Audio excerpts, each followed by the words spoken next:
Hello everybody, welcome back to the University of Not Giving a Shit. For the first time ever, welcome back. Thank you very much. And today, we have a very special topic. We have a topic that's near and dear to my heart. And now that the fact that the final DLC has dropped for Final Fantasy 15, now I can say the full and complete story based off the base game. Now, so for this lecture, then this will be tested, by the way. You will be graded on this, and this is a compulsory subject, so you better enjoy yourself while you're here, because this can be very fun, very interesting. It's very good. So, this lecture is based on the base game of Final Fantasy 15, okay? And anything that extrapolates on it is also included in this lecture. But anything that is away from the base game, this includes DLC, the movie, and any like expanded universe kind of weird shit flick. That is not included in this lecture if it directly contradicts the base game. The base game is going to be at the forefront of this. Okay, this is what we're paying attention to. Okay, so now that we have all that, we can get into the lecture. We can get from the very start and go all the way to the end, lore to the story to the characters, everything. I'm going to explain it all to you. This is Final Fantasy 15 101. Okay, so for this lecture we're going to start off in the distant past. Would you believe it? So starting at the past, there's this world. We're going to call it Eos. Eos is how the world is going to be referred to from now on. Take notes. And there are 6 gods, okay? There's the god of fire, called Ifrit, the god of ice, called Shiva, the goddess of ice, called Shiva. Ifrit and Shiva have like a love connection thing, like they really love each other. There's the goddess of the sea, Leviathan, who is this giant snake thing. There's the god of the earth, Titan. Titan's just like a big, swole man. And he lifts rocks. Is kind of his thing. He's a Goron, pretty much. There's the god of lightning, called Rama. And there's the god of swords, called Bahamut. And Bahamut is pretty much a dude in armor, and he has wings, and his wings are made out of swords. And he uses those swords. Those swords just like fling out of him, and the swords just go fling. And then they fling away, and they stab people. But they're really big swords, so they miss most of the time. Because like people are only like really small, and he's using like these massive swords, so you're like blah, blah, blah, blah, area of effect. But you know, it probably works more efficiently on larger targets. But anyway, the thing you have to note is that Bahamut is like the big god. He's like the god that like you don't fuck with him, okay? He's a big boy. He's a big boy. Do not fuck with Bahamut. So you know there's humans there, and the gods are pretty much unanimously gone.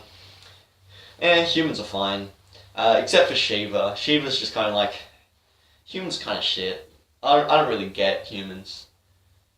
Whatever. Who gives a fuck about humans?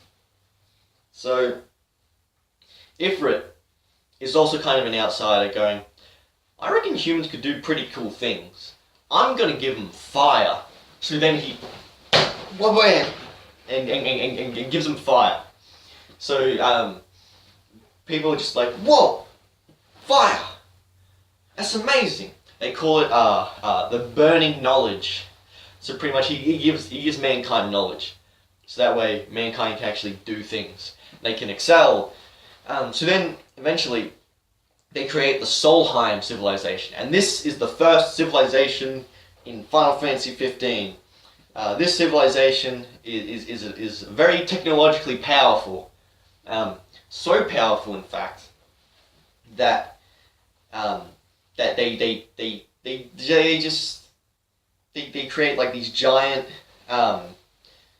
buildings and all these giant machines, and they call it magitech, magical technology, because it's just sort of infusion between magic and technology.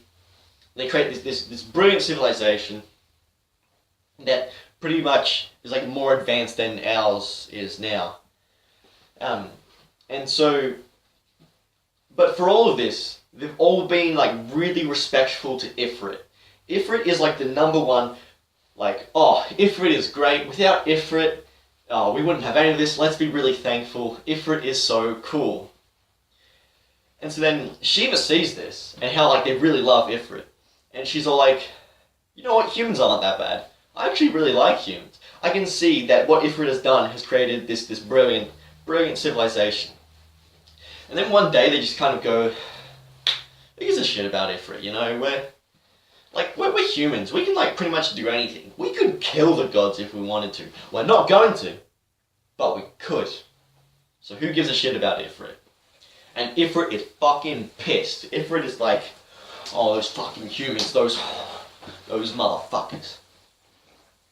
And this is a turning point, because now Shiva really likes humans, and now Ifrit is like so mad at them, he cannot even. It's insane. So what Ifrit does is he breaks away from the other 5 gods. The other 5 gods are just kind of like they're not they don't like humans. Shiva likes humans. But like Rama, Titan, Leviathan, and Bahamut, they're like pretty neutral towards humans. They haven't really interfered with humans all that much. So then Ifrit's like, that's it, these humans are fucking dead. And so he breaks away from the other 5 gods, and he's like, I'm gonna start killing these humans. So then what he does is he summons a giant meteor and throws it into the ground, and the Titan's like, wait, you can't just destroy the world. You can't destroy the world. That's a bad idea. So Titan comes down, he gets ready, and he just like catches the meteor, and he holds it, and he can't really do much after that. So he just kind of sits there holding up the meteor, and he's going to be holding it for a long time, because this is like taking like thousands and thousands of years in the past. But in the game of Final Fantasy 15, you actually see there is Titan. He's still holding up the meteor, just in the middle of the world. Just he's there. Of course, you don't see Titan until you get close, but you see the meteor. You see the meteor like from a long way away. So there's that. And so that's one of the key things, is that you can see in the world where the battle of the gods have taken place, because there's just like either the gods' bodies and corpses are there themselves, or there's just like this massive canyon that's like all glowy and that. And so that appears in the game. There's a massive canyon that's all glowy that was in the War of the Astrals. That's what this is called. Ifrit trying to destroy humanity was the War of the Astrals. So Ifrit's like, alright, let's fucking go, more humans. I'm gonna keep fucking destroying you. And then Bahamut comes in, and you don't fuck with Bahamut. Bahamut's just, he's the god of swords, but yet he's pretty much the god of the gods, you know, he's the big boy. So then Bahamut's like, yeah, nah, Ifrit, I'm gonna fuck you up. So what I imagine happens, this isn't shown in the game, this is all lore. So what I imagine happens is he lifts up Ifrit and fucking suplexes him into the ground, because in the game there's something called the Rock of Ravito, where it's pretty much just molten magma is coming out, So you think, oh, it's just a volcano with a lot of like weird horns kind of coming out.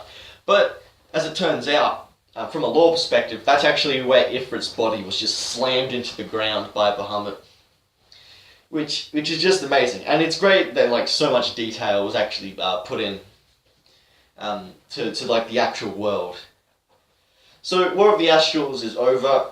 Ifrit has been slam dunked into the ground, and then he'll just kind of like sleep for a long time. Because bear in mind, these are all gods, right? And the gods are not the most powerful entities in the game, but they are immortal. They won't die. They only sleep for a long time until they want to wake up. So there's the rules. War of the Astrals are over. That's all good. So we go forward in time a little bit, and so this is around about 2,000 years before the game starts. So what happened is when the War of the Astrals took place, humanity was pretty much wiped out.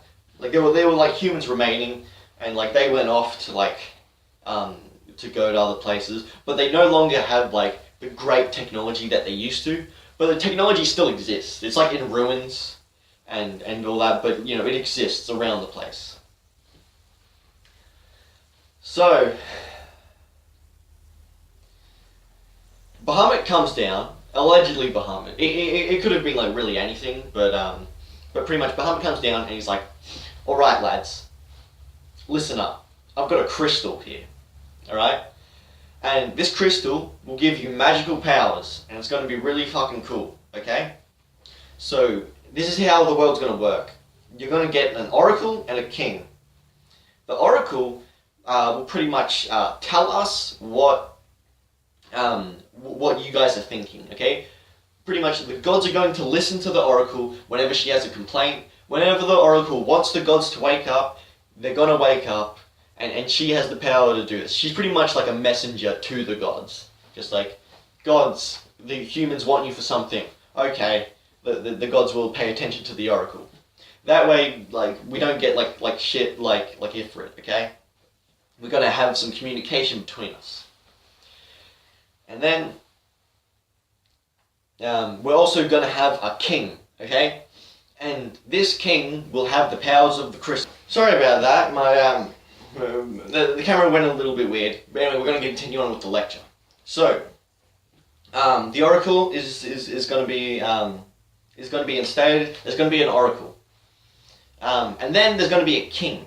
Okay, the king is really important because he's going to protect the crystal. Okay, the crystal is going to give the king power, and it's going to be the way that the oracle talks to the gods, like. The crystal is just going to be really passive. As long as the crystal exists, you're going to get magic, okay? And that magic will help the king, and that magic will also help the oracle, okay? You don't need to touch the crystal or whatever. Just leave the crystal alone. Just protect it. Just make sure that that crystal is protected. The king will have the responsibility of protecting the crystal, and everyone will be all okay with the king. So, So everyone agrees with this. They pick the oracle pretty quickly. Oracle's just like, okay, bam, there you go, lady. You get to be oracle. But with the king, it's a little bit harder because you know it's a lot more responsibility to be king. So it's up between two brothers of the Lucis Caelum line. There's Ardyn Lucis Caelum, and there is Azunia Lucis Caelum. Okay, it's heavily implied in the game, in the base game, that Ardyn's brother is called Azunia. Okay, it's heavily implied. It's only in DLC that they go like, oh no, his name is something else. The Somnus, whatever. His name is Azunia, and that is how you're going to be marked in your final. Okay. So, the gods kind of go. Specifically Bahamut. Bahamut seems to be the one in charge of the crystal and everything like that. He's the most closely associated with it. So Bahamut goes, alright guys, one day soon we're going to pick between either Ardyn or we're going to pick between Azunia. Azunia. But can't make any promises. But I'm pretty sure it's going to be Ardyn. It's most likely going to be Ardyn because Ardyn has a very special technique to cure people of this thing called the Star Scourge. The Star Scourge is turning people into demons. That's pretty much all you need to know. Star Scourge turning people into demons. Ardyn can heal the people who are turning into demons. So Ardyn's going around healing people left and right, going heal, dab, heal, dab, so on and so on. Azunia, on the other hand, he is really good at pretty much defending his people. He's kind of like a conqueror, just a battle kind of king. Very good at war, very good and all that. So that's kind of why he's not gonna protect the crystal, because Ardyn's clearly doing the most good. He's clearly like protecting people from like the Star Scourge, and the Star Scourge is like it's the real enemy. It's the real, like, okay, people are turning into demons. That's something that needs to be protected. It should be noted that as well that the Oracle also has these powers to heal people of the Star Scourge. And as a rule with Final Fantasy 15 is that with magic, if you use magic at all, it's taking away from your life. So you're going to have a shorter life if you use magic really, really often. If you use magic like once or twice, then you're probably going to be fine.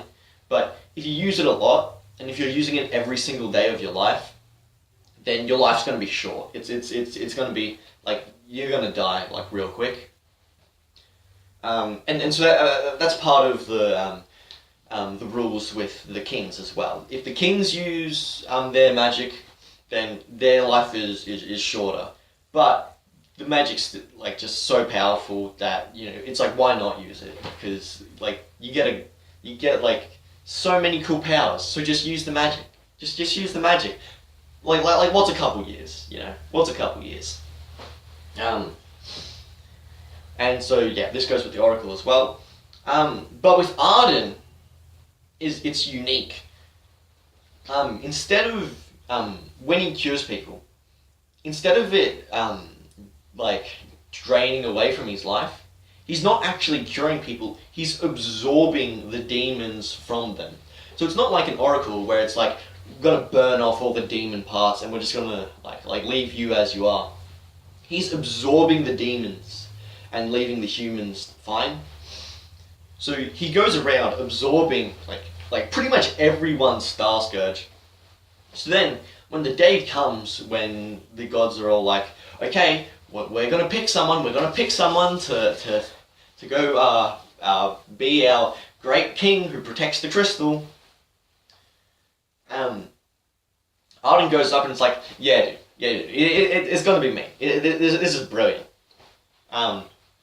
So he goes up, he touches the crystal, and then Bahamut's like, whoa, you're pretty infected there, buddy.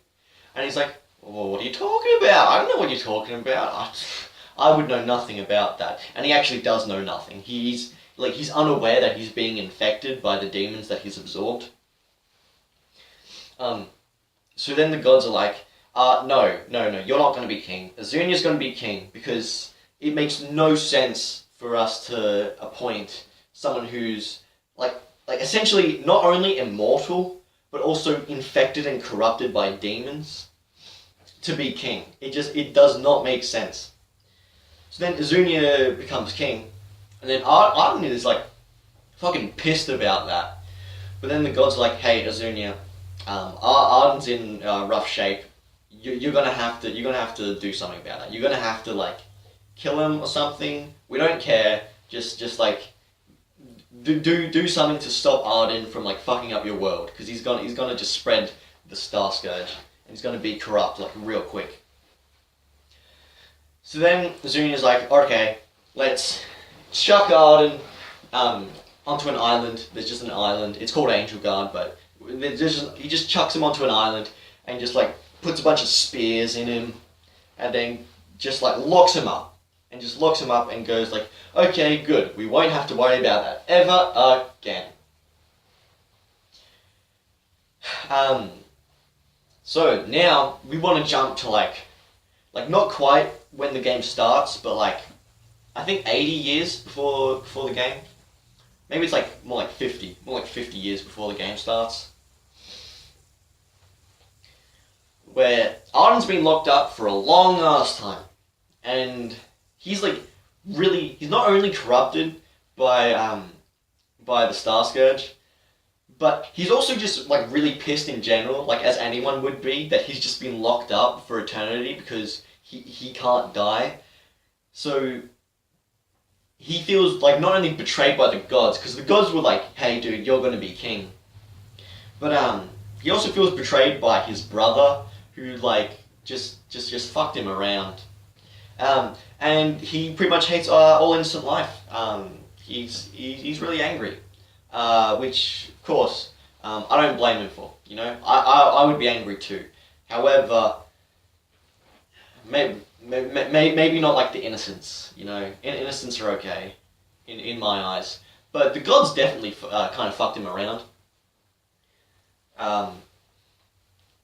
But you know, it's just that's life sometimes. You know. So anyway, around about 2,000 years have passed. And what has happened is two main factions have risen, and these are like the factions of the main game. These are like the factions that you need to think about. So these two countries, there's Gralia, which is called the Niflheim Empire, but Gralia is the capital, and there's Insomnia or Lucis. So I'm just going to be calling them Niflheim and Lucis. Okay, those are what you need to worry about. So Lucis is from the Lucis Caelum family. They're the kings who have like protected the crystal, and they're like, okay, we're gonna protect this, and we're gonna do a lot of great stuff. Hooray! So yeah, they've just kind of like buggered off, and like they've just been doing their own thing. These factions are pretty separate, for the most part. So just for the setup, the world of Final Fantasy 15 is pretty similar to just like the world we have, where cities are like actual cities. It's not like fantasy. It's just like a modern day city, but they've got magic. The kings have magic. Now the Niflheim Empire, that's really important. Is that they don't have, well, they just don't have like great magic, you know.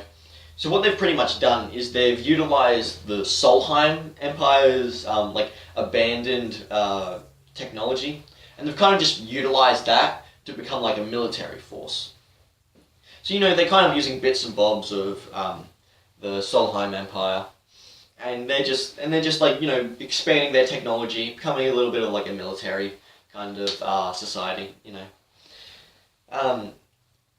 And now there are two other like smaller countries, Accordo and Tenebrae. You just pretty much, all you have to know is that Accordo is pretty much just it's just a water place. It's just like a couple of islands, and it looks really pretty, and it's great. But like not really relevant in terms of war or anything like that. And then there's Tenebrae. And Tenebrae is on the same continent as the Niflheim Empire, so you know it like that gets taken over pretty quickly, because it's a military empire, and but what you do have to know is that with Tenebrae, that's where the Oracle is. That's where the Oracle hangs out. That's where the Oracle chills. The Oracle doesn't chill in Lucis, chills in Tenebrae. But the Oracle does like go back and forth between Lucis and Tenebrae, because they're on good terms with the king and the crystal. So, facts about the Lucis Empire is that they've had 113 kings between the year that Ardyn was betrayed, like the first founding king of Lucis, the first king with the crystal. They've had 113 up to Regis, because he's 113th king of Lucis. And so, but out of those 113, 13 of them kind of still exist in this kind of like astral plane, in this like kind of ghostly form. Because part of the magic of the kings is that they can use the weapons of their ancestors, but only 13 kings are kind of like worthy of like staying alive and having their powers passed on through generations. And that seems to mostly have relevance to do with how they're buried. Because when they're buried and like they're shown like full respect, and their sword is like openly available to the next king, then the next king can just take up the sword, and then like the sword disappears, and then they can summon the sword again whenever they want. So that's kind of like the magic, like kind of dealing with like how Bahamut has a bunch of swords. The kings of Lucis have a bunch of swords, and they can summon the swords. They can make the swords disappear, and the kings of Lucis can teleport around the place. You know, they've got very combat focused magical abilities. But having said that, it is also important to note that magic between kings is pretty different. So just like some kings have different magical abilities to others. So like Regis, the main character's father, can shoot lightning out of his hands, and he can also put a shield up. He can like create like a magical shield. Noctis can't do that. What Noctis does instead is he can like suck people into his ring, and he can pretty much just he has a lot of sucking just abilities. So that's what's unique about Noctis. But all the kings can summon swords and make swords disappear. That's the main thing. And the kings can actually like lend this power to other people. So all of the royal guards, like they also have this ability. But as long as the king stays alive, they have it. But if the king dies, then the guards no longer have it. But that's just kind of like just general knowledge. Just like as long as the person who gave their power is alive, the people have their power. So that's all you kind of need to know. That's just kind of like basic knowledge of the kingdom of Lucis and how it kind of operates, and especially their magic, because the magic is kind of the most not explained kind of part of Final Fantasy 15, because well, you kind of use the magic throughout the whole game, so it doesn't really have to be explained. You just use it. But anyway. So Niflheim Empire takes over both Accordo and Tenebrae, and thanks to like their Magitech, and this really important character that does not appear often enough in the base game, but does appear in the episode Prompto DLC and the episode Ardyn DLC. But we'll ignore the episode Ardyn DLC. Just we'll ignore that for now because it contradicts a little bit. I'll go further into that at the end of the video. So, Vestale Besithia, he's like he's pretty much like a genius when it comes to like military technology. He like makes all this technology, and then eventually he hears tales that they have someone really, really powerful locked up on an island outside of Lucis. So what they do is they go over to the island, because no one goes to the island on Lucis. The island isn't guarded. You're just not allowed to go there because it's sacred ground. Don't go to the island, you'll fuck shit up. So no one goes to the island, but Niflheim Empire goes to the island. And so Vestale goes, oh yeah, this is really cool. Let's go open that guy up. So they open him up, and he's all like, whoa, You're letting me go? Sweet, because I have a massive grudge against my brother who betrayed me and all his bloodline and every innocent person, so I'm just gonna like try and kill everyone. But Vestalos are like, now listen, okay? I like your attitude. I also hate the Kingdom of Lucis. But if we work together and you assist me in making the Empire even greater than it is right now, then we can actually help each other out. Because we want to demolish Lucis really, really badly. So you get to kill the King of Lucis, and we get to make our advanced empire. So Ardyn, who doesn't give a fuck at this point, is all like, yeah, sure, fuck it. Yeah, I'm gonna help you out. I don't give a fuck about you, but I am gonna help you out because it helps me. Okay, I'm gonna do what's right by you by helping me out. So through this, Ardyn actually teaches the military about kind of like demons and all that. So what they do instead of utilizing people to like go out and fight for military purposes, what happens instead is they just clone the same person over and over and over again, and then they demonify that one clone, and then just go and put them in some armor, and then just like send them off. Because using demons is actually a lot more effective than using normal people, because like they're fucking demons, man. Like they're just demons in armor. So it's cheaper because it's all cloned. You're not using your own citizens, and it's more effective by using demons that Ardyn is teaching them about. So that's all legendary. That's fucking great. So what Vestale does is that I mentioned before how there's like a giant volcano where Ifrit's body was like put down, and he's sleeping there now.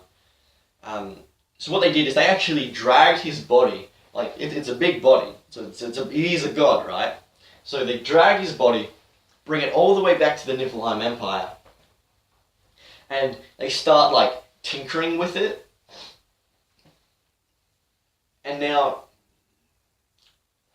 so Ifrit wakes up and he's all like, "What the fuck? Did you just try to study me? I'm fucking pissed."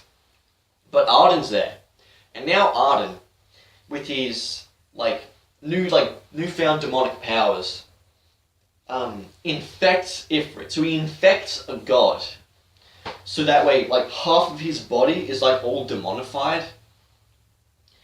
And then, so Ifrit is like now under Ardyn's control. Like Ardyn has like possessed the god through like demon magic. Now Ifrit like just obeys Ardyn. Like whatever Ardyn wants Ifrit to do, Ifrit will do it because now he's demon. So that's kind of like where you have to understand like what the gods are. The gods still obey like the rules of the world. They're not like immune to like demonification. They're not like immune to being like stabbed and slashed and all that. They just don't die, but they can be possessed. So that's where that is. So this all happened, and so what happens is Shiva, because Shiva like loves Ifrit, like realizes that Ifrit is being like fucked with. So then she gets up, and so then she just appears in the world because the gods mostly exist in the astral plane. So then she appears in like Eos. She goes there, and she's like, "Damn, I'm gonna fuck shit up." So Niflheim is in a desert, but like since she's like the goddess of ice, she just makes it like snow there. And so then she like starts fucking shit up. But luckily, because Vestale is such like a military genius, he anticipated this like when he got Ifrit, he anticipated the fact that they might not be able to have that god just sleep. So they made weapons in order to kill the gods. So what they do is they utilize those weapons instead of using them on Ifrit. They use them on Shiva, and then Shiva fucking dies, like dies. So then pretty much she dies, and her corpse just like lays there. But the thing about that is that she's making it snow everywhere. So where her corpse is, it's just snowing everywhere. Like how the place where Ifrit was thrown in became a volcano. The place where Shiva was like destroyed, well not destroyed, killed. Her corpse just makes it snow everywhere. So now there's like desert and snow just like really close to each other, which is like bizarre and really, really cool. And it's a good explanation for that. So,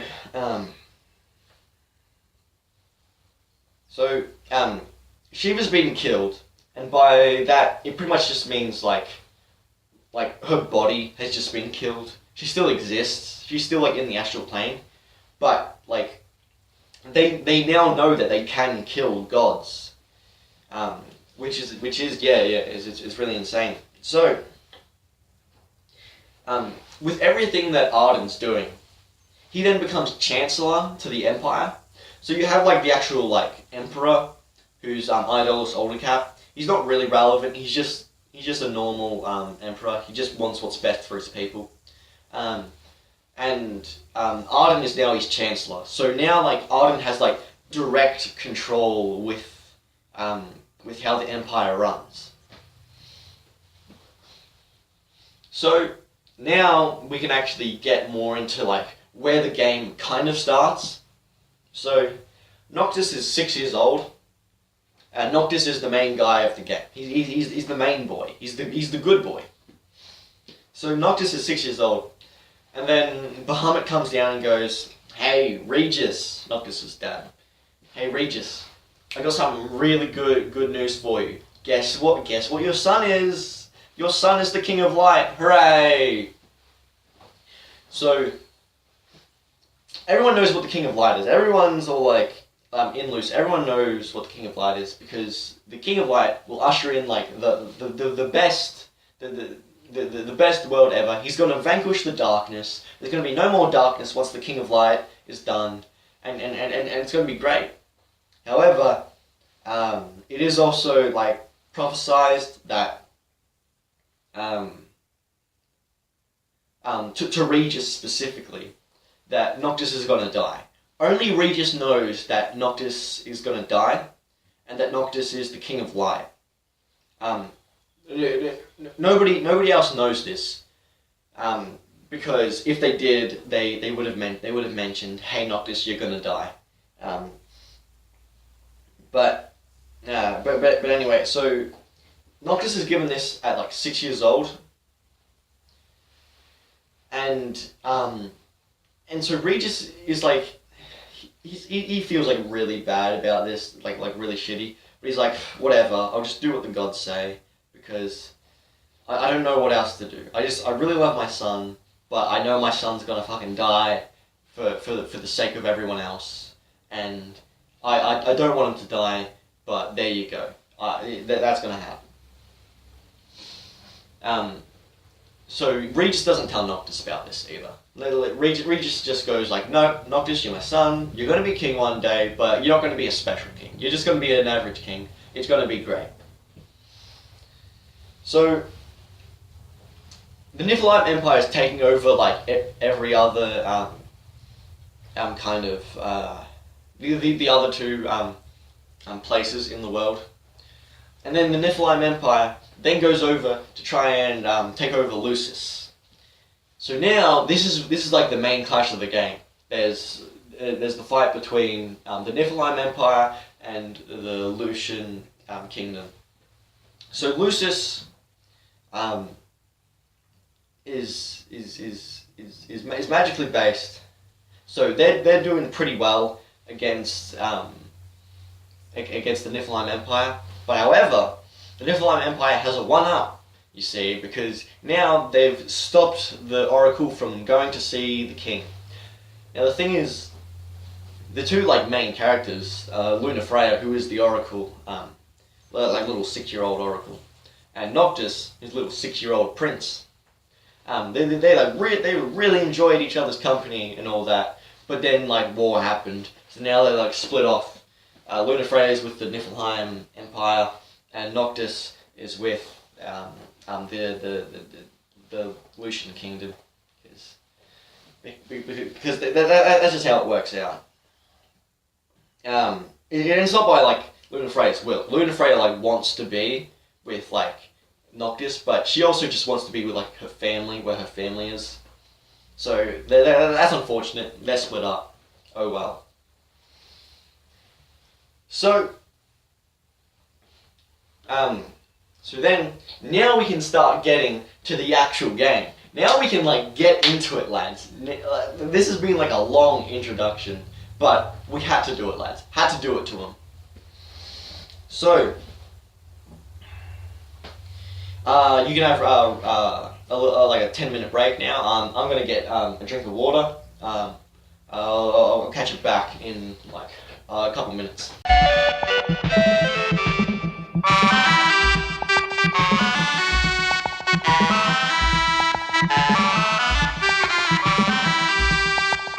Alright, welcome back. I hope you had a good break.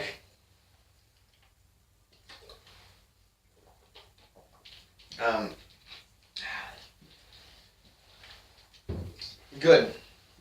I'm glad you did have a nice break. We'll leave questions till the end.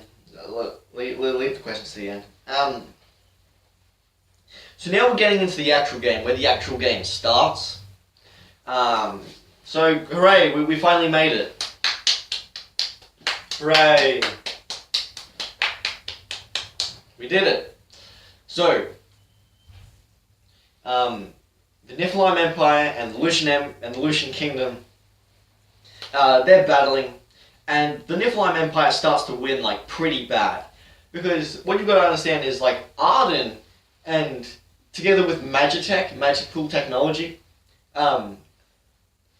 just fucking demons, magitech, and the power of gods, because they're utilizing Ifrit and Shiva as well, right? Because they have both. They have the corpse of Shiva. They're not really doing much with her, but they have Ifrit, so they're at the very least they're utilizing him.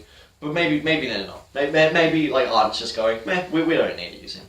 Anyway, they're destroying the Lucian Kingdom, because while the Kings of Lucis do have magic, and they do give their magic to all their kind of military personnel. So the military personnel can throw their weapons and teleport to the weapons, and they have magical spells that they can use, fire, lightning, ice, just some blizzard, whatever. So while they do have that, they do have magical power. They don't only have Verstale, who is just a genius in his own right, but they also have Ardyn, whose powers are just wiping the floor with them. They've got literal demons. Not only demon people who are attacking them, but also actual big boy demons. So you know how it is sometimes. You know how it is. So they're wiping the floor. They want to make a peace treaty. Okay, they're going to make a peace treaty with the Niflheim Empire wants a peace treaty with the Lucian Kingdom, and Regis, who's king right now, is going, well, I don't have a choice. I need to sign this peace treaty. So the terms of the peace treaty are: number one, the Niflheim Empire gets everything except for Insomnia, the capital, the capital city, which is it's a pretty crappy deal, but it's not the Kingdom of Lucis was going to win anyway. So at least they get their capital. And number two is Noctis and Lunafreya get married. Because like the oracle's with Lunafreya is with the Empire. Noctis is with the Kingdom of Lucis. They join in marriage. It's a symbol of the peace. Da da da da da. It doesn't really matter. So Noctis and Luna were like really good friends as kids. They don't mind getting married. They're pretty enthusiastic about it. Hooray! Forced marriage. Yeah. So this is when Noctis and his 3 bros go out on the road, going on a road trip. Hell yeah! So we've got Gladiolus. He's the shield of the king. Shield of the king is it's just been throughout time. Every king has a shield. Like it's a metaphorical shield. Gladiolus he fights people on behalf of the king, which is great. We have the hand of the king, which is N.G.S. That's a name I have dubbed him because it's very appropriate. Because he is kind of like the guide. He's the mother. He's the mother here for Noctis. He's like, now listen here, okay? I'm gonna cook your meals. I'm gonna drive you to where you want to go, and I'm gonna be a total badass with my daggers and my spear and stab you. Not Noctis, by the way. Stabbing demons. I mean. So there's all that, and that's great. So you know, N.G.S really is like he's the mum. He takes care of everyone. And then there's Prompto. Prompto's the friend. He doesn't get a cool name like Hand of the King or Shield of the King or anything like that. Prompto's just he's kind of the comedic relief, but he's just a really good friend. You know, he just. You know, and he also has like a really deep backstory that I'll go into later when it becomes relevant. So they go off and they're gonna go to Cordo, where they get to marry Lady Lunafreya. But that is quickly stopped because what they didn't know, Noctis and the gang, is that when they were off and they go off driving, that like right before they were going to go on the boat, the treaty was signed like overnight. But when that happened, like before they could even put like pen to paper, the Niflheim Empire just fucking betrayed them, just like put in a bunch of demons into the city, and Regis got killed. Regis died. But not before summoning the Old Wall. The Old Wall is very different to the New Wall, okay? So all this time, to protect Insomnia, the city, Regis has been using his magic to put like a shield over the entire city. Because remember how I was saying Regis can make shields, like pretty much like magical walls. Well, he did that over the entire city, and so he's just been like using magic every day for that, and it was really draining on him, and he went grey like really quickly as soon as he started using it. But the Old Wall is like an actual wall. It's not a magical wall. It's an actual wall. Well, it is magical because as soon as Regis like summons the Old Wall, 13 of the ancient kings of Lucis like come out of the walls, and they're like all like battle armored. They've got like the coolest armor ever that they never wore when they were like actually alive. But they get these cool magical armors when they're dead. They get magical armor. So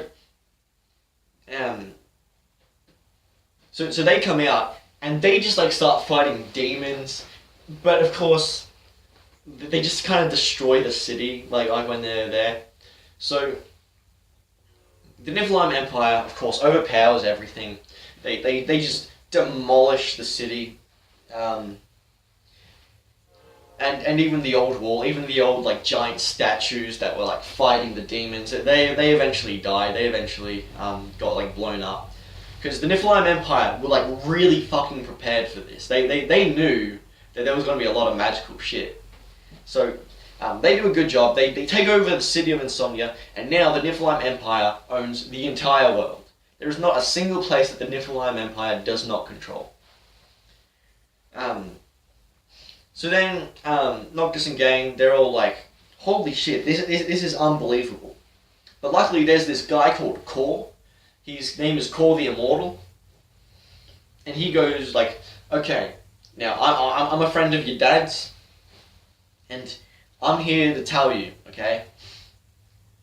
There is a way that you can take revenge on the Nephilim Empire. So then Noctis is like, fuck yeah, I want to destroy that Nephilim Empire. We're going to destroy the Nephilim Empire, and then I'm going to build up Lucis all over again, and it's going to be fucking epic, and I'm going to be the coolest dude ever. This is what we're going to fucking do. So then Kor is like, okay, so this is what you have to do. You have to go around to all of the royal tombs, and when you get to the royal tombs, you can get the weapons of your ancestors, like swords, and there's like a shield, and there's like all these like really cool weapons. Get all those weapons, and you will like be like set. You will be so powerful, dude. You'll be able to like single-handedly take over the Nephilim Empire. So then we get into collecting the royal arms, which is a big thing in the in Final Fantasy 15, is getting royal weapons. So that way, and they are like really good weapons. They're really powerful. I remember the first time I played the game, I like just used them, and I just had the engine blade just as a backup, because every time you use the weapons, your life your health goes a little bit down. And that's just like going more into, you use magic, your life gets shortened, you know? It's just adding on top of that. So, a bunch of stuff happens. Just like more looking for royal tombs. Some chocobos here and there. Pretty fun. And then eventually Noctis starts getting headaches, and he's going like, oh me gusta, oh it hurts. And then he sees visions of Titan holding the meteor, and he's like, I wonder what that is. Maybe we should go there. So then, Ardyn comes up, and he says, hello, my name is Ardyn Azunia. Like, Azunia is his last name now. He's like, my name's Ardyn Azunia.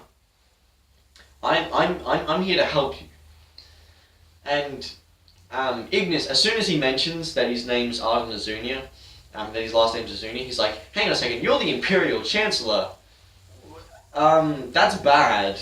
We have to defeat you, because we ought to defeat you, because like you're the Chancellor of the Empire, and we hate the Empire. We want to kill the Empire.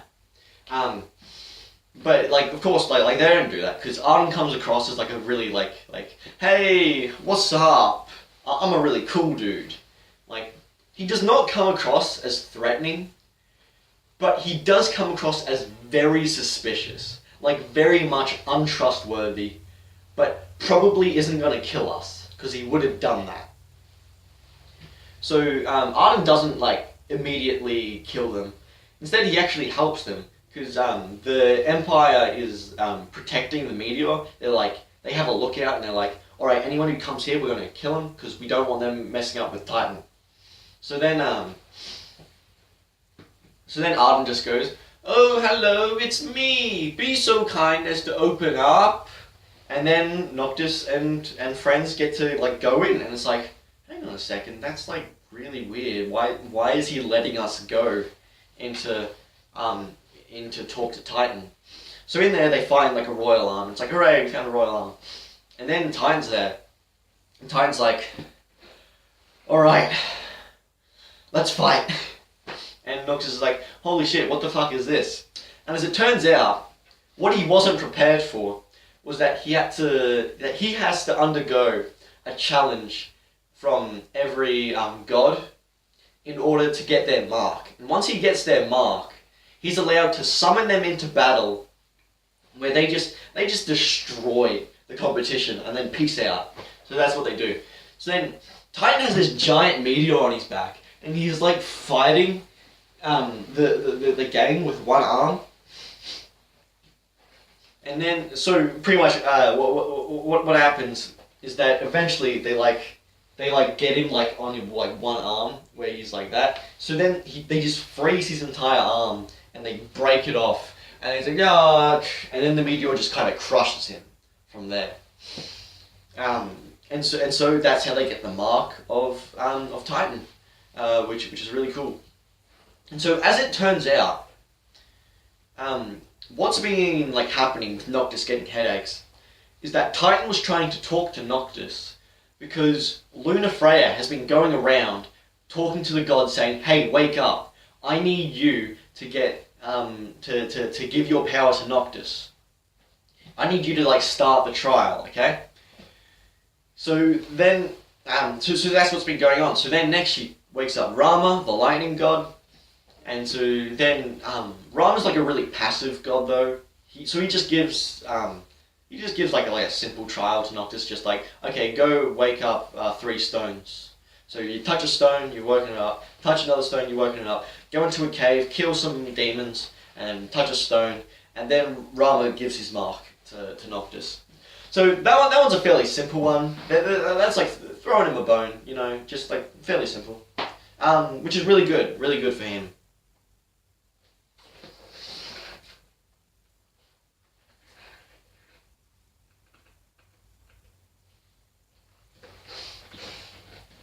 All right.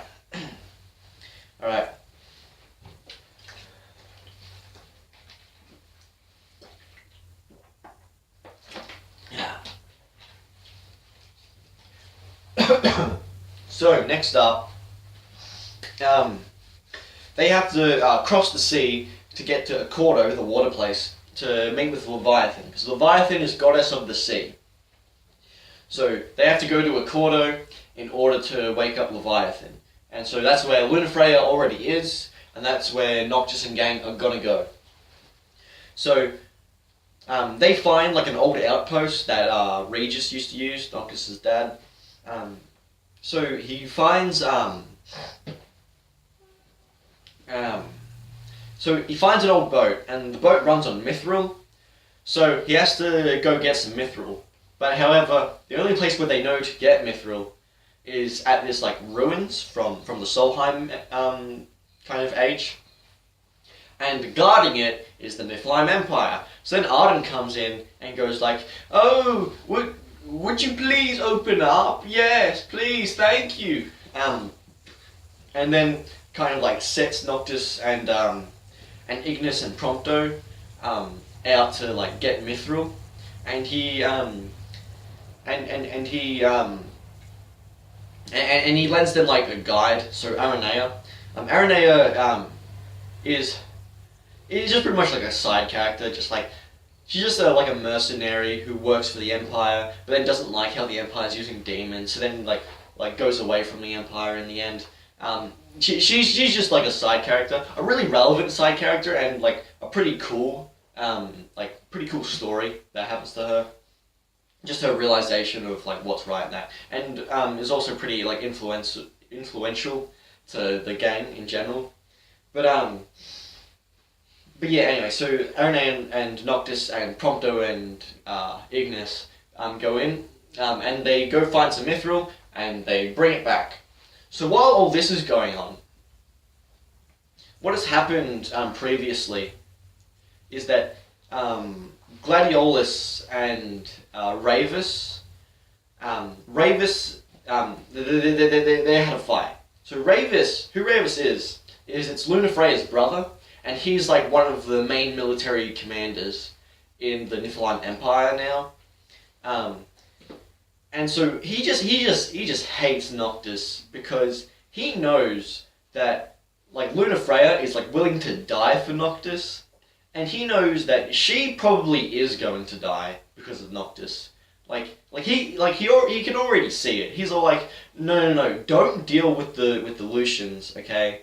The Lucians like kind of had like a big deal with killing their mother. It was the Nephilim Empire that killed Ravus's and Luna's mother, but he kind of blames the Lucian kingdom for it because like they didn't really like do anything to stop it.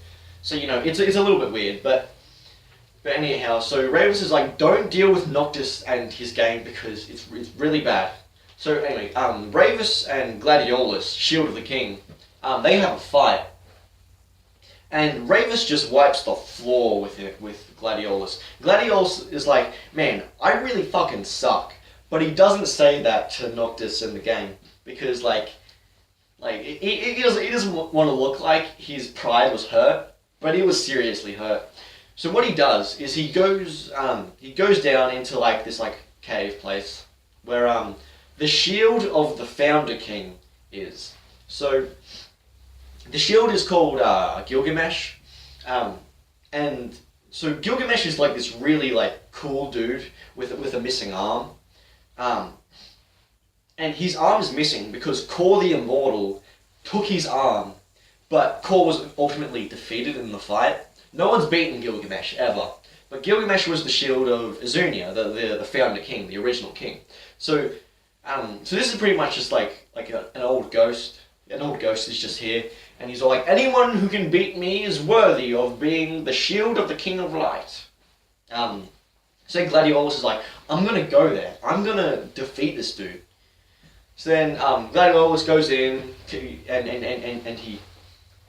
and he gains power like along the way. He gains like this aura around his sword, and he gains the ability to like actually block attacks from Gilgamesh. So he gains power, and then Gilgamesh has like this really long katana, and then so Gladiolus kills Gilgamesh. Hooray! Hooray for Gladiolus! And then Gilgamesh is like, very good. You've defeated me. So here's this giant katana. So now what Gladiolus can do is he can actually dual wield like his not only massive sword that takes two hands for him to fight with normally, but now he has like this other katana that, you know, since he's like one of the Crown's Guard, he can summon like swords as well. Like all the gang can summon swords. So now he can just like dual wield and do like these really like cool things. So it's really fucking epic. Really cool. So good for him. He's proved himself as Shield of the King. Hooray!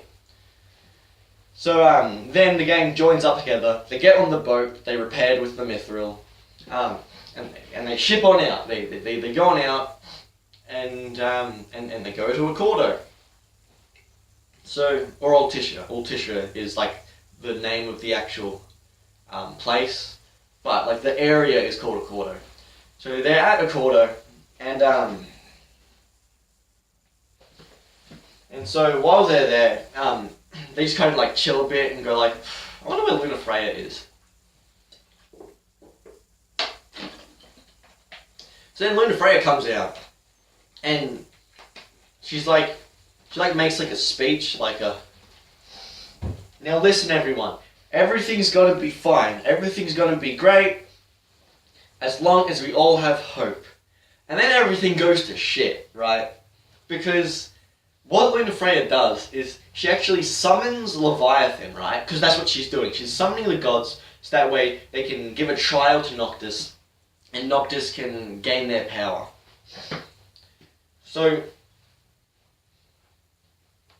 she summons Leviathan, and Leviathan's just all like, you want to fight me? Okay, fine, fuck you. So Leviathan destroys like so much of Accordo and like so much of Altissia. Leviathan just like destroys so much shit. And then Noctis like kind of like tries and fights her for a little bit, but it is just not helping, not helping whatsoever. So Noctis just like can't beat her, and then he gets kind of like knocked out. And then Ardyn comes in and it's like, oh, you're having a lot of trouble, I see. Well, Lunafreya. Haha, a dab. And then he stabs her. And then he's all like, well, make sure to deliver that ring to Noctis. Right, so that's something I forgot to mention. Is that there's a ring that like gives everyone, that gives every king like their like ultimate power. Then so like he can like utilize the kings of like the 13 kings that that had like their royal arms. Like Noctis has their weapons, but he can utilize like more power, like more magic, and he can utilize actually them. Like actually like they can appear and fight once he has the ring. So yeah, he can summon them pretty much once he has the ring. So that's something that Lunafreya has been holding on to ever since Insomnia was destroyed. Okay, because Insomnia was like destroyed. Lunafreya has the ring. She has to give the ring to Noctis. So Noctis is like knocked out. Ardyn just stabs Luna, and then Luna's just like, you know what, Ardyn? One day you'll die, and I hope you find peace with that. And then Ardyn's just like, whatever. Ladies first, am I right? So he goes off. He saunters away, and then Luna, to like the knocked out Noctis, is he just kind of goes like, all right, let's go Super Saiyan boy. So then Noctis just kind of like awakens to newfound power, because every single one of like the royal tombs are like now glowing, and then they just give him the power of all of the royal arms. So he's pretty much Super Saiyan at this point. He's like, he has the power that he would have if he had all of the royal arms, which he doesn't have right now. He doesn't have. So then he just like wipes the floor with Leviathan, cuts off like all her fins and that, and then just to finish Leviathan off, summons Titan, and Titan just like punches the ground, and then just all these rocks just rise up, and then that just ruins Leviathan. Pretty overkill if you ask me, because now you've ruined the world even more than you already had. But who am I to judge Noctis? Am I right? So then Noctis and Luna are just kind of like knocked out in the same place, and Noctis has like kind of like a dream of like Lunafreya passing into the afterlife, and then Noctis like tries to clutch her, but then he just grabs the ring, and he wakes up with that ring. But what was happening during that massive fight with Leviathan was N.G.S was with Ravus like by his side, because Ravus doesn't he doesn't hate like N.G.S, or he doesn't hate like Evolution. He just really doesn't like Noctis, because like Lunafreya's gonna die because of him, which you know she's already dead, but they don't know that yet. So they're just like going around Altissia, Accordo, just like fighting off the Niflheim Empire, because like Ravus is like just like turned on the Empire, because it's like they've already like ruined the world. So it's like whatever. I'm gonna find my sister. I'm gonna make sure she's safe.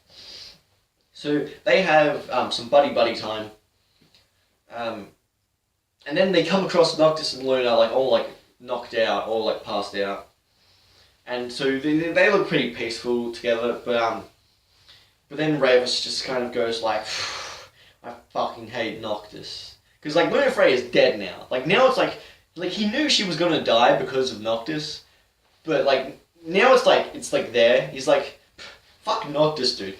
So and then N.G.S is like, no, you can't do that. So then there's like an epic fight between N.G.S and Ravus. It's so cool. And then so then after N.G.S has just like taken out Ravus, and Ravus is just kind of like, fine, whatever. It's not what Lunafreya would have wanted. She wouldn't want Noctis like being killed. So then So then Gladiolus comes in and is all like, "Hey guys, how's it going?" And then he grabs his sword and like tries to fucking kill Ravus. And then Ravus just fucking deflects that and goes like, "Fucking Ardyn." And then Ardyn is just like, "Wasn't I that transparent?" And so then it turns out it wasn't Gladiolus, it was Ardyn. Because Ardyn has the ability to switch what he looks like. So that, and he can switch what other people look like too. So he can just look like anyone he wants. He can look like Noctis, he can look like your dad. You know, he can look like anyone he wants. What happens is he pretty much just knocks over Ravus, and then Ignis is just like, "You motherfucker, Ardyn, I'm gonna motherfucking kill you." So he grabs the ring, the ring of the Lucii, and put it on his own finger. And what you have to know is that anyone who is not worthy of wielding the ring, they either fucking lose something or they just die. They just burn up and die. So like with Ravus tried to put on the ring, but that just set his entire arm on fire. So he had to get a prosthetic arm. So he's got a prosthetic arm throughout the whole game. But Ignis is like, that's it. You motherfucker. Kings of Lucis, fucking give me strength. I know I'm not the king, but like, you've got to give me strength to beat the fuck out of Ardyn. Because like, he knows that Ardyn's fucking bad news. Ardyn's like fucking already killed Lunafreya. You have no fucking idea what more he's capable of. So then, Ignis, he fucking gets like badass. His like glasses have come off. He's got like real anime hair, and like now he's like glowing purple, and now his power is so fucking legendary now, dudes. So he fights with Ardyn, and like with all this like great power, and then Ardyn goes like, "All right, fine, fuck off. I'm out of here. I don't want to fucking fight you." So Ardyn hightails it out of there. And then as it's revealed, is that Ignis, in order to gain this great power, he had to lose his eyesight. Now what you've got to know is that Ignis has been cooking the entire game. He's been the chef, the #1 chef boy. Every time you kill like a crab and you get a piece of meat and he thinks of something new and inventive he can cook for the game, he says, "That's it. I've come up with a new recipe." From this point onwards, he is blind. He is not able to cook. So you have two options. You can either have canned food, or you can have cup noodles. Those are your two options. He cannot cook for the gang anymore. So, Ignis is blind. Prompto and Gladiolus come round, the real Prompto and Gladiolus come round, and they like take Noctis and Ignis back. And Ignis is like feeling just like really, really bad. And just like, but like he still wants to like keep going. So by the end of it, Noctis has the mark of Leviathan. He can summon Leviathan now, and Ignis is blind, and everyone's just in a pretty shitty mood.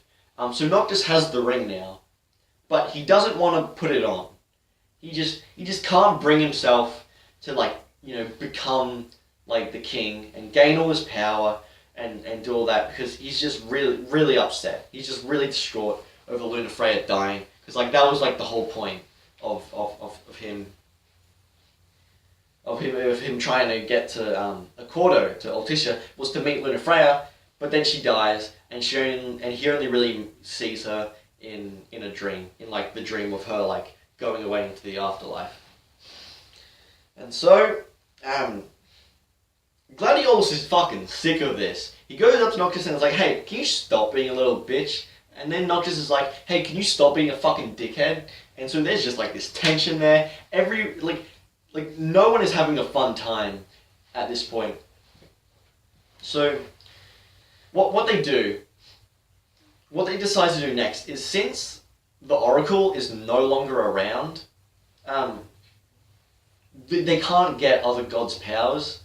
So they're just like, well, might as well get more royal arms, and then we'll go to the Niflheim Empire, and we'll just go and take it over, and we'll do what we were going to do in the first place.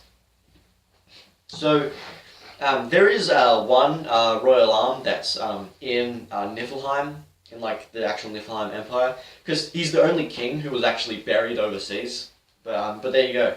So they go on a train, they go grab that weapon, and in the adventure of them grabbing that weapon, Noctis and Gladiolus kind of come to terms with like, alright, fine, we're like, you know, this isn't okay. We can't like keep going at each other. We've got to just like chill. We've got to like work as a team. We got to be tight. We got to be bros. That's what we got to do. Because or else we're just not going to be able to fucking beat the Niflheim Empire. So they keep going on the train. Then eventually they get to like a point where the Niflheim Empire is just like attacking the train. So then it's like, oh shit, there's a lot of things here.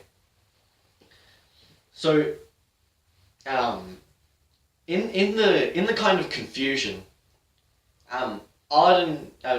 Noctis sees Ardyn and is like, holy shit, I'm gonna fucking kill you. Because like, Noctis is fucking mad. Then he's like, fucking everything is your fault. And then Ardyn's just like, do you mean that, Noctis? Really? And then Noctis is like, yeah, of course I fucking mean you fucking piece of shit. Fuck you. And then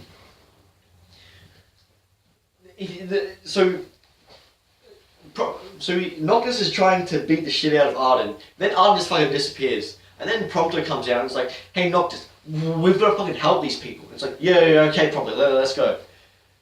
So then, like, they're like helping people, they're fighting the Empire, they're just trying to get this train out of here. And then eventually, there comes to a point where Ardyn has Prompto held at gunpoint. So then what Noctis does is he fucking beats the shit out of Ardyn and pushes him off the train. But then, as it turns out, Ardyn and Prompto were switched the entire time. So when Noctis was saying, you're a piece of shit, everything is your fucking fault, as it turns out, he was saying that to Prompto. And Ardyn was actually Prompto saying, hey Noctis, we've got to help everyone out. And it's fucking brilliant, because Prompto was saying things that were very Ardyn-like, and Ardyn was just like saying these very apologetic things, and it's like, I didn't mean it, Noct, and just things like that which you think are sarcastic, but it's not. It's fucking brilliant. So then Noctis is pretty upset, because he just like kicked his friend off a moving train, and like the train has to keep going. They can't stop the train. So they go pull over somewhere, and they get everyone off the train, and then they just continue on to the Niflheim Empire. So Prompto has been like knocked off of the train, and so he thinks that Noctis is now like really mad at him, and you don't know why Prompto would like ever think that, but anyway, so he's just like in the freezing cold, because if you remember from a while ago, I mentioned Shiva's corpse is in the desert, so she's making it snow, so it's really snowy where Prompto is. So he's just like going there, and then eventually he passes out, and then Niflheim Empire troops, they ship him off to like a research facility, and Prompto isn't really, he's pretty confused why he's there, but he's there. So then Ardyn comes out, and it's like, oh, home sweet home, and then Prompto's like, oh, fuck you, bang. But then Ardyn just like hightails it out of there. It's like, alright, see ya. Then Prompto goes around the facility, where it's revealed that the military like demons, the demon soldiers, it turns out they're all clones, and it's like, okay, so they clone someone, so they just clone the same person over and over and over again, and then they just turn them into demons and turn them into soldiers. Put a bunch of armor and a gun in their hand and turn them into soldiers, sometimes axes. As it turns out, Prompto is one of these clones. In like this mind-boggling, like, what a weird, whoa, that's so weird, is that Prompto was actually taken as a baby from this cloning facility and put into Lucis. And by just like someone there who just did not approve of this and just wanted to save one of them. So all these clones and all like these demon things that you've been fighting the entire time, they've had masks, they've had like giant helmets on their faces, but underneath the helmet, they're all Prompto. They all just look like him. And as it turns out, Prompto is just like a younger cloned version of Verstale. Verstale, the military genius who created the entire Magitech and took Ardyn out of Angel Guard, like all of this. It was all he's just Verstale as a younger version, which is just what? It's insane. So he discovers that, and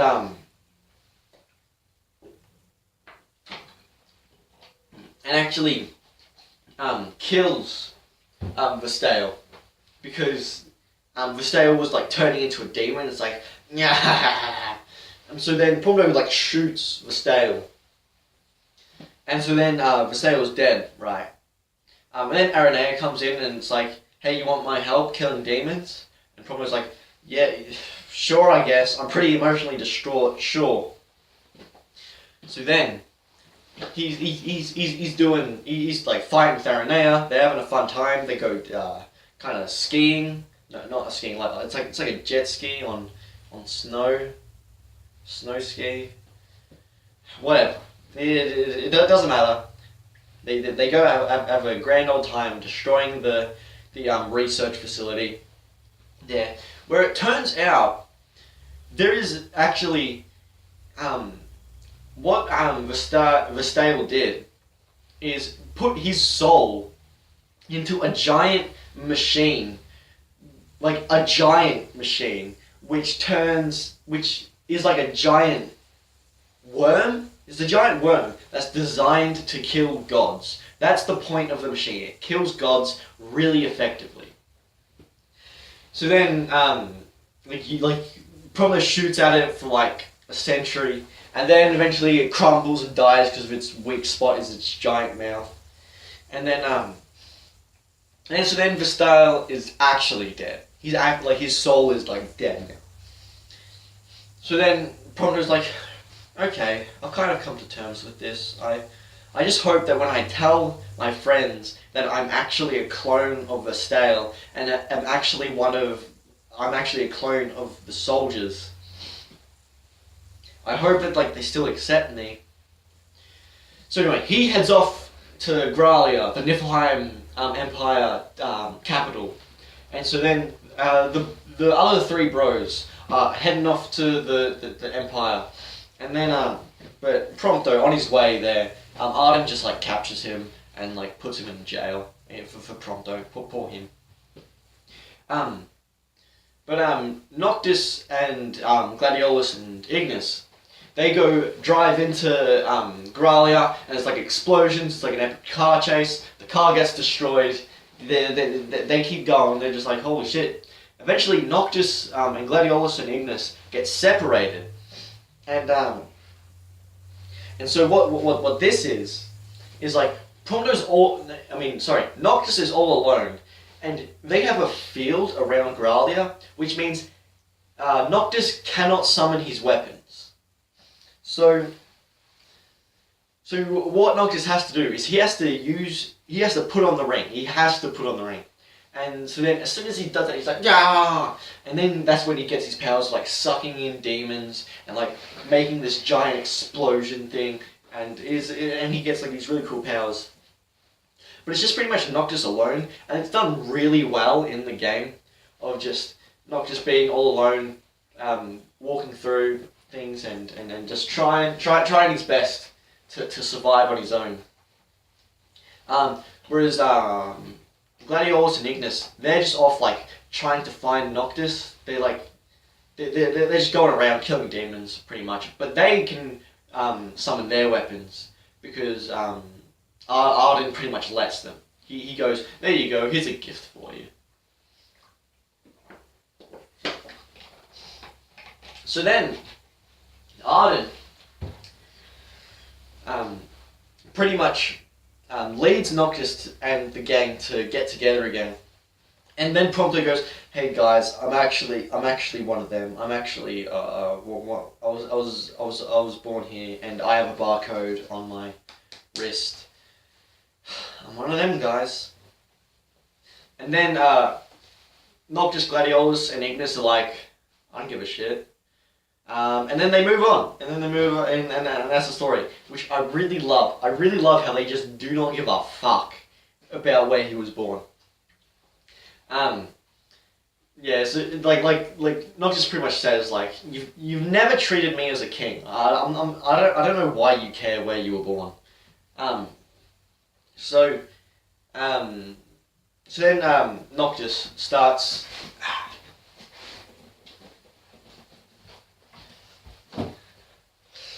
I'm sorry, class. I had to take my Ugg boots off. So then, so what happens is Noctis destroys the entire the field that was making him not summon his weapons. And then while Noctis was alone, he found the dead body of Ravus, Lunafreya's brother. And as it turns out, Ravus had King Regus's sword, and he just like held it on his person, but never never used it. But he just held it on his person because he didn't want like Noctis to have it until he thought he was worthy. So then Ravus kind of like has a change of mind and goes, "Oh, okay, you know what?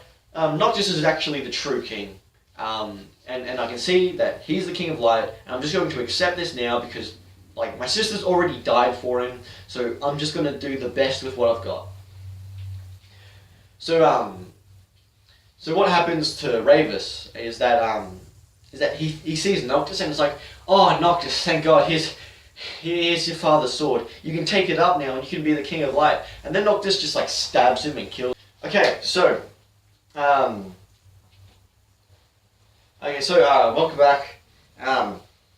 The battery is like running a little bit low, and so I'm just gonna like kind of wrap this up. But don't worry, you'll know everything you need for the final test. Don't worry.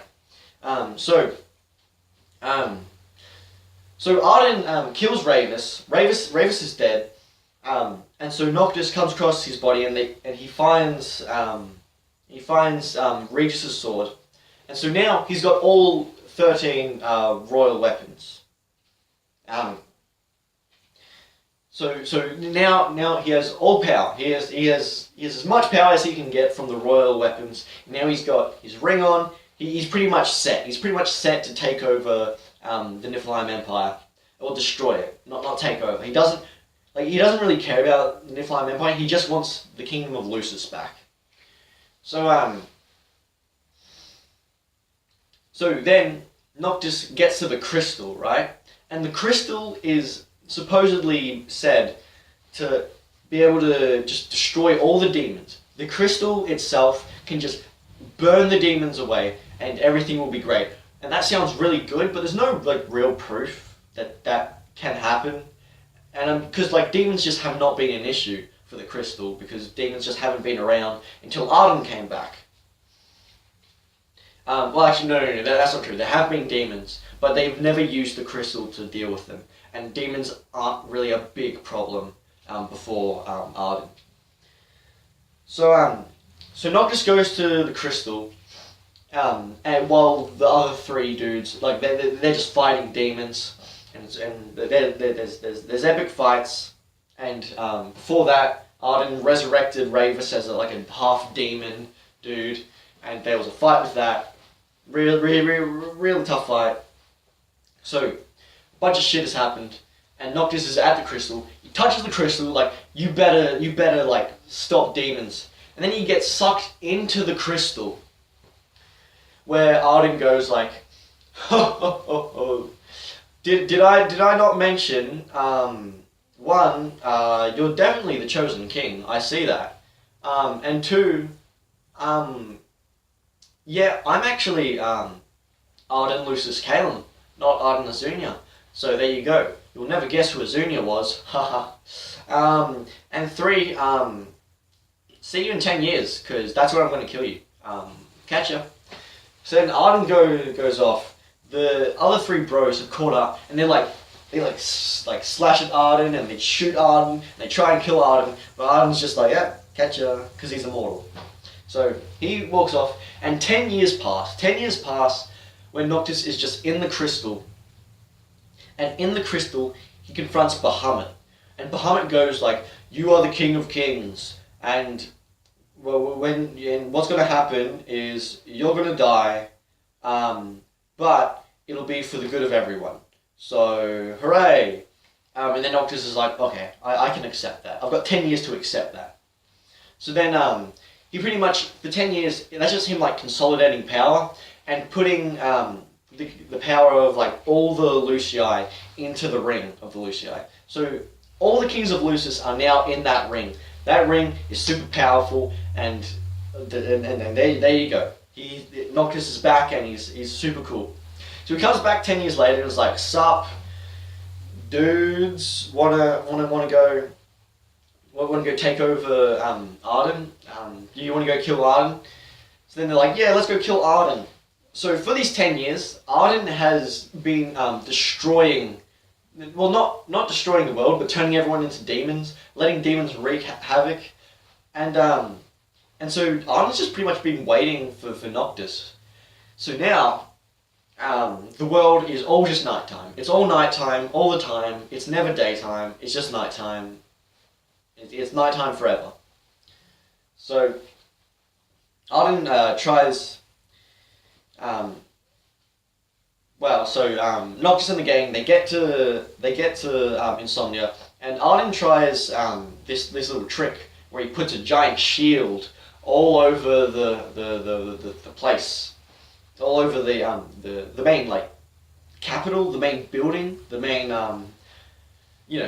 just like the main building where the king and the prince were lived, and where all the politics happened and all that. He puts a shield there and he's like, I'll meet you inside, your highness, on the throne. So then Ardyn just pretty much sits on the throne until Noctis gets there.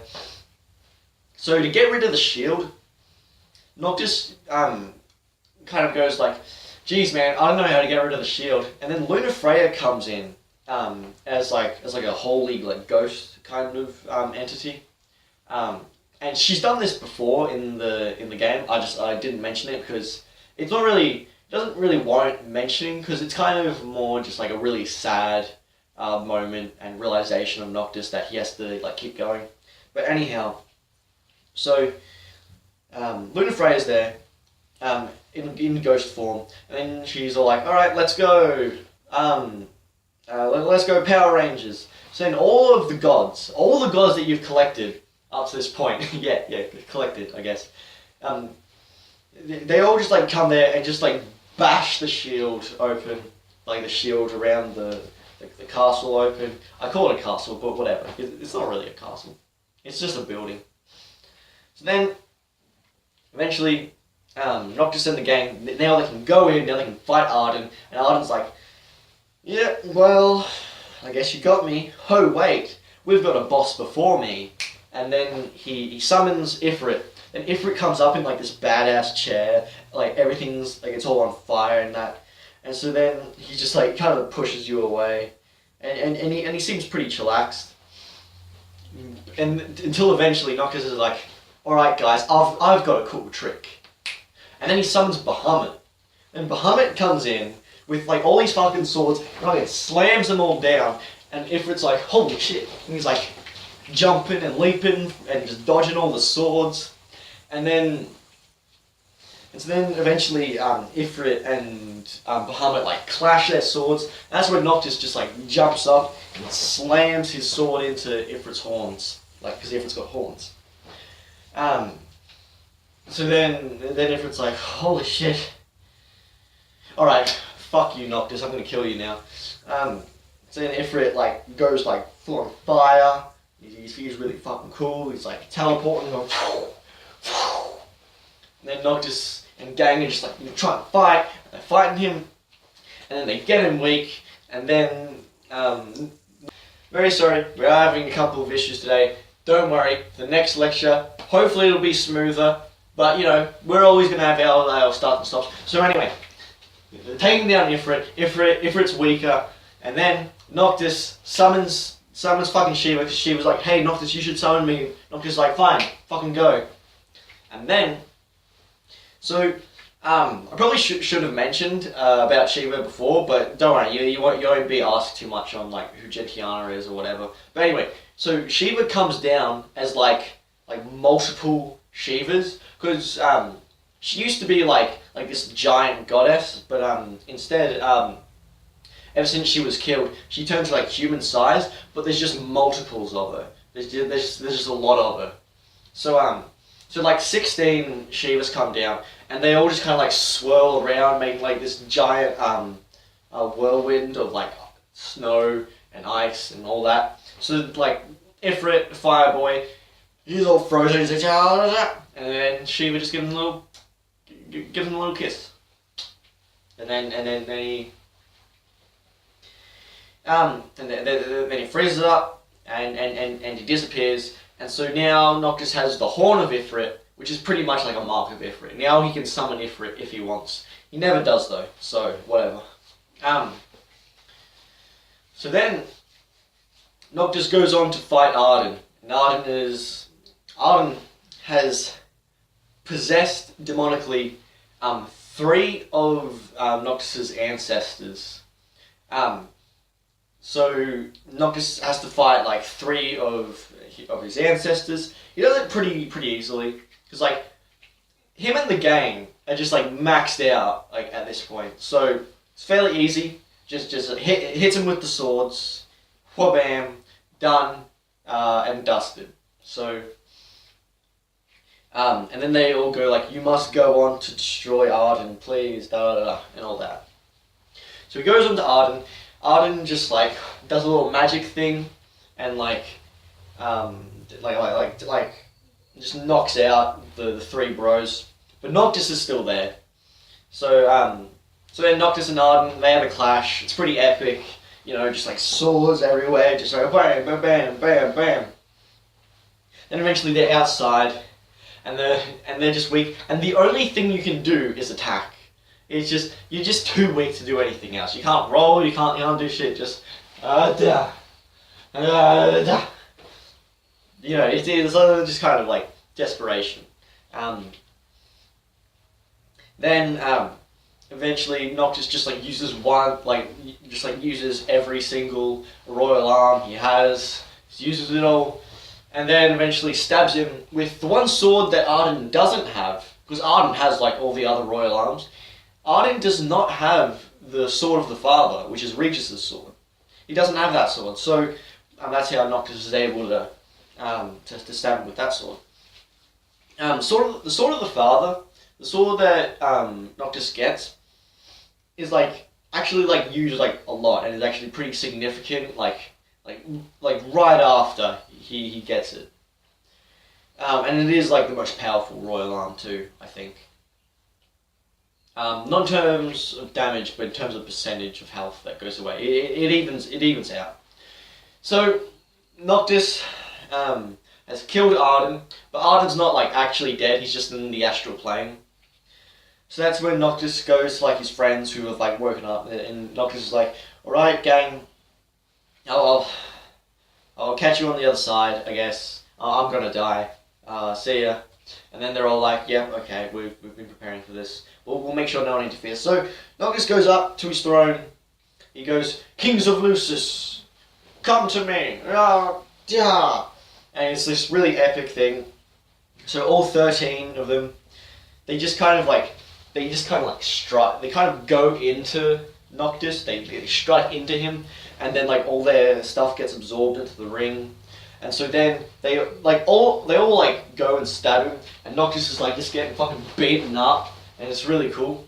And then Noctis's dad, Regis, he comes in, and he like does like the final blow, and he's like, it's really cool, really cool. So then Noctis is dead, and then the ring just kind of like explodes. And then we see in the astral world, Noctis comes down, because Noctis is dead, and he sees Ardyn, and so Noctis is in the astral world because of the ring, right? Yeah. Just want to make that clear. There's no like no one goes to the astral world unless you're immortal. So then Ardyn like takes his hat off, bows, and is like, haha, you're fucking dead. And then Lunafreya like grabs his like hand and like starts healing him, and then like Ardyn like shakes off, and like it's like stinging him a bit, and then Noctis just like goes full power, and then out of his back, his sword, like the swords of all the kings of Lucis start like going out of his back, and it's clearly like really painful for him. So they go out of his back, they fly, and then that's when the kings of Lucis, they grab their swords and they're ready, and they do the same thing that they did to Noctis. They just slash Ardyn, except they just fucking go for it. They just bam, and then Ardyn's just like not there, just like he's been fucking destroyed by all the kings. And then Noctis just kind of like leans back and disappears, and then you see the ring on his finger, and then it crumbles to dust. And that's the end. That's the end of Final Fantasy 15. Except for after the credits, you see the sun rises up, because it's been like nighttime forever, for like 10 years that Noctis has been sleeping. So the sun rises up finally, everyone's all happy, and well, you don't really see anyone. You really just see like empty places, but now the sun's coming out. And then you see the afterlife, and the afterlife, and in the afterlife, Noctis and Lunafreya are all chill and they're all relaxed, and then cuts to the end. The picture, like the logo of Final Fantasy 15, and then the logo changes, and I'll show that in video format because that is very vital, and you will be tested specifically on that. So take notes. Thank you for coming to the lecture. It's been a bit of a long one, to be sure. The passing grade for this is a 70%, so make sure you study hard. Make sure, if you want to, you can do extended reading. You can play the game for yourself if you want. However, if you take notes of everything that I've been speaking about, then you should be fine in the final. I will be expecting your papers in next week. So thank you very much, everyone. But before you go, I did want to mention episode Ardyn, the final DLC of Final Fantasy 15. Don't play that if you want story, because it does contradict much of the lore that we know about. Because well, just like for an example, in episode Ardyn goes around like killing just like a bunch of everyone and wreaking havoc inside of Insomnia. That wasn't mentioned in the game, and also in the movie, which is still like extremely relevant and like holds deep to the lore of the game. the movie's pretty vital, and in the movie, Ardyn goes to King Regis, and King Regis doesn't immediately go, holy shit, you're that fucking person who just released Havoc, like, only a couple years ago. So, you know, so episode Ardyn, that doesn't count. I hear that there's going to be a book. That book is not out right now, so, and honestly, it probably won't reveal anything revolutionary. So, but if it does, I guess I'll make a follow-up lecture. I'll call it Final Fantasy 15 102, you know? 101.2 or something like that. So something really catchy. Class dismissed.